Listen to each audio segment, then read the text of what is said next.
India is often celebrated for its cuisine, but what about its drink? Well, since we are coming up on Diwali, the Hindu festival of lights, one of the country's major holidays, WSJ's Charles Passy went in search of a way to properly toast it and has brought us his finding for the weekend sip. Hi, Charles. Hey, Good to see you. An Indian craft beer. I love that. Tell us the story behind this beer. So this is called Bira 91, and basically craft beer has gone from being an American phenomenon to really a global one. You're starting to find these, small beer makers all around the world doing interesting, unique beers.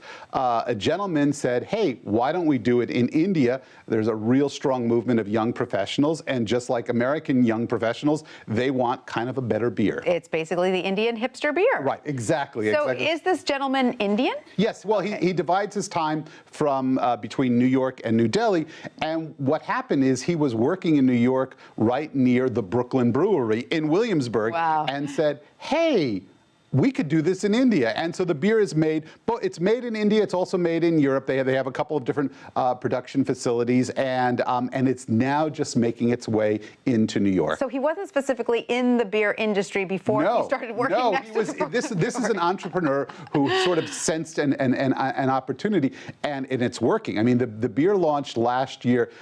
It's something like in its first year, sales have quintupled. I mean, it is doing huge business, and he believes he has a strong basis in America. There are a lot of Indians and Indian nationals who live in America. He's going to go after markets where they are first. But frankly, I think he's hoping. I mean, the beer is packaged very cleverly. Yes.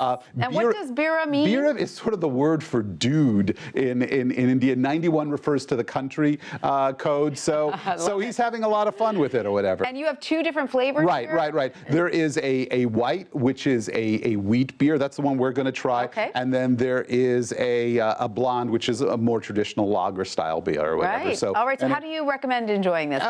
He said, first of all, the beer was made to pair with Indian cuisine, which is a wide gamut of food. But I mean, I think it's refreshing. I think it will cut through a lot of the spicy dishes. But he said this goes well with all sorts of American foods. He suggested barbecue as a possibility. These are very easy to sip beers. Right. So, but he's targeting the Indian consumer. He's targeting the Indian consumer, and maybe a little spillover now of the Indian-American consumer and the American consumer. So this is a beer that could work on a few different levels. Cheers. Let's have a taste. Cheers. Happy Diwali. All right.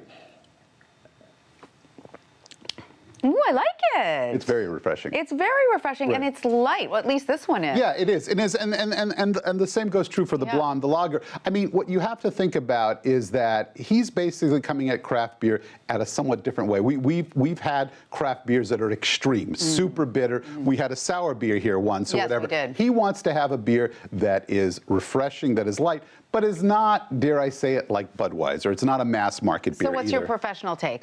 I think this has some legs. I mean, I think this is a product that the marketing is probably almost more important than the taste, but fortunately, the taste isn't bad either. Yeah, I'll take the taste. All right, Charles Passy. Happy Diwali, happy Friday. Yes, all right. Cheers.